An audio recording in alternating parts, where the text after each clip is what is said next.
Good evening. I'm Brooks Compton, Mayor of the City of Centerville, and the Centerville City Council has just completed its 7th meeting of the year, this being May 21st, 2018.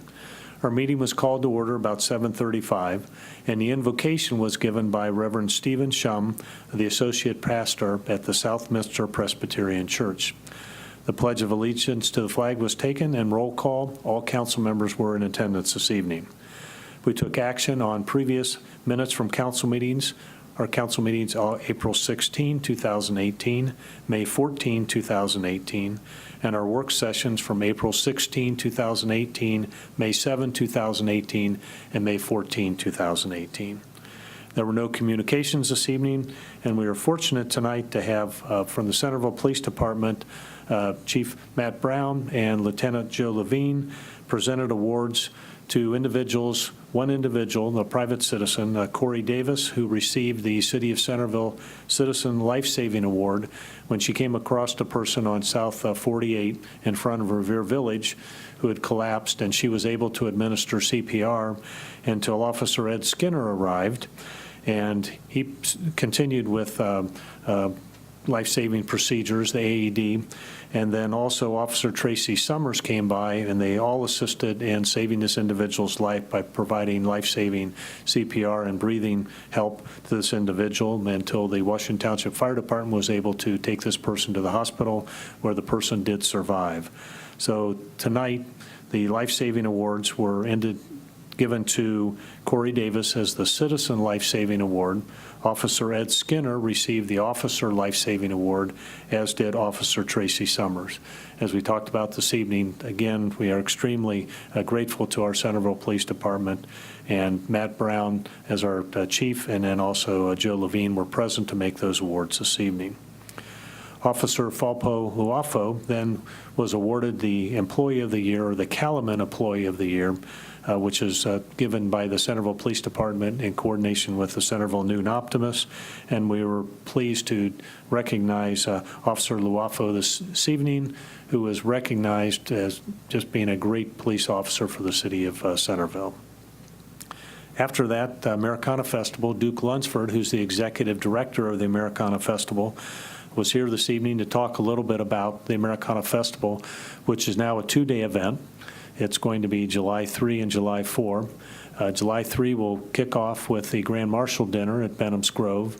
Then we'll go over to Stubbs Park for the Centerville Community Band and Centerville Community Chorus concert at 7, and then have plenty of time after the concert to watch the fireworks either at the high school or anywhere throughout the city of Centerville, as you can see them from just about anywhere from the city. So we're looking forward to that event, and as Mr. Lunsford indicated, almost every vendor site has been taken. As we all know, about 75,000 to 100,000 of Centerville's closest friends are there that day to enjoy the street fair. So come by. The parade will be in the morning, right after the 5K race, and then followed by the street fair, which will end about 5 o'clock on July 4. So July 3 through July 4, and the fireworks are on July the 3rd, starting at 10 o'clock.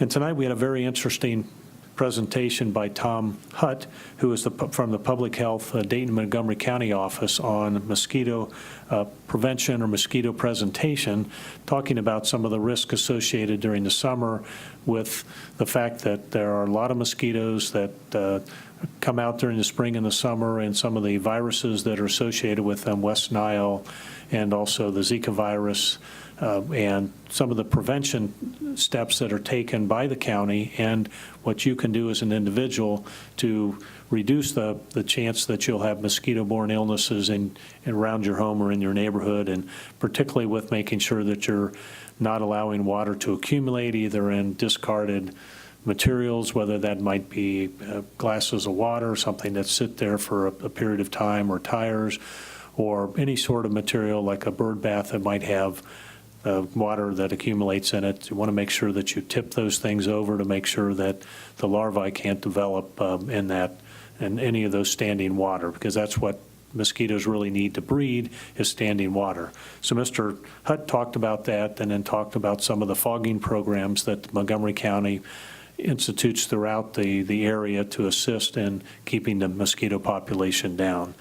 But he also stressed the importance of your own prevention, and that is to make sure that you are properly protected when you're out with the proper mosquito protection, and also that you wear the appropriate clothing. If you're going to be in an area where there is a lot of mosquitoes or out at that time of day, then make sure you're wearing long sleeve clothing or also longer pants.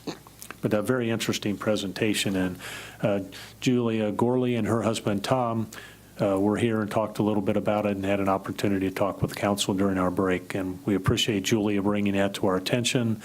As we followed this for a couple months, Julie made a presentation at one of our council work sessions, and we followed by bringing in Tom Hutt from Montgomery County, and we really appreciate her taking the lead on this item for our community. The oath of office to Surinder Jain, who is a new member of the Sister City Committee, was administered tonight, and he's going to be a great addition to the Sister City Committee. He's got great experience internationally and will add a lot of flavor to that committee. There were no citizens' comments and petitions this evening, and then we went to official reports, and the mayor's report was pretty much brief this evening. We talked a little bit about the concert series starting on June the 3rd, the volunteer dinner, which we had last week, May 17, where Phil McLaughlin was awarded the Mayor's Award for Volunteer Service for the City of Centerville. Also acknowledged all the boards and commissions that really help make this a great place to live, and the volunteers that do so much for the city. Last year, Maureen accumulated over 13,000 hours for civic volunteers for the city of Centerville.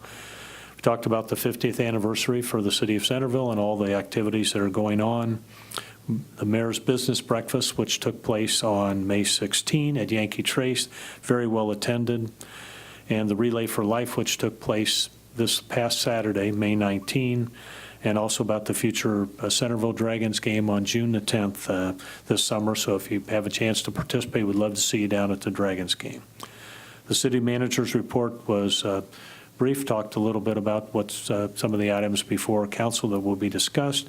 And then we had the report of the Planning Commission, which was a public hearing on the request for a final development plan out at Cornerstone. And the Cornerstone development was asked to be modified based upon a request by a new user that would eliminate a couple of the buildings that were smaller buildings and have a larger building for a restaurant site, and then some making sure that there are proper pedestrian pathways throughout this particular development to make sure that they could get safely to the development. And then moving one other building on the Cornerstone site from the original plan that was approved back in 2015, based upon the requests of the developer for a better use of this property. So that was approved.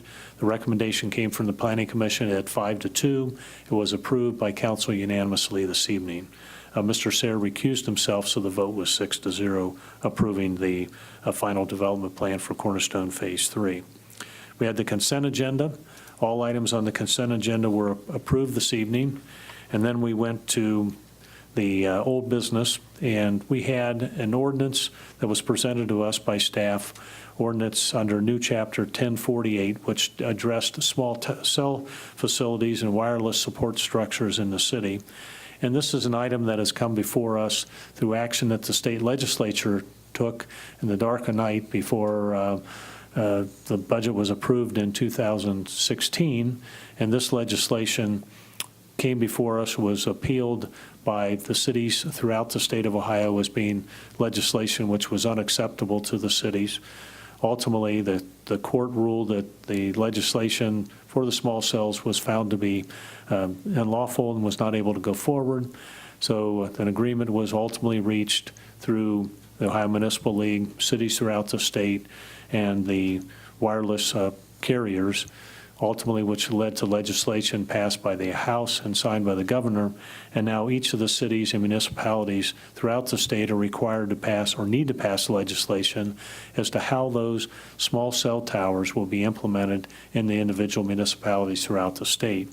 The city needed to act so that legislation from the city standpoint is in place, so that when an application comes before us, the city has some minimal control over the ability to where that could be located, more from the standpoint of height and size, and also from the appearance of that particular location. So that was passed this evening unanimously. And then we went on to our second public hearing, which was an ordinance to repeal Chapter 270 of the Centerville Municipal Code, and that dealt with the Centerville Historical Commission. Back in 1999, action was taken to roll that out as its standalone entity, which was at that point the Centerville, Washington history, the predecessor to that. And so we needed just to remove that from the Centerville Municipal Code, and that was done this evening with a public hearing, no opposition, and was passed unanimously by council.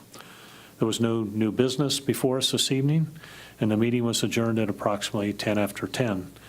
So if you have any questions, please feel free to contact the city at 433-7151 or contact any of your council members or city staff to address any concerns or suggestions that you might have. We appreciate hearing from all of you. If you have any ideas or comments or concerns, we'd like to hear those from you. Also, keep in mind that the summer concert series starts June 3. Americana is July the 4th. The city of Centerville is celebrating its 50th year. So if you like to participate in any of the activities, please go to the Centerville website. There's a lot going on leading up to the culmination of the celebration on December 2nd, 2018, which would be the absolute date of the 50th year that the city became a city. Centerville became a city. So thank you for watching the summary. We'll see you again on June 18th for the next summary. And we encourage you, if you'd like to attend our council meeting here in the council chamber starting at 7:30 on June 18th. Thanks for watching.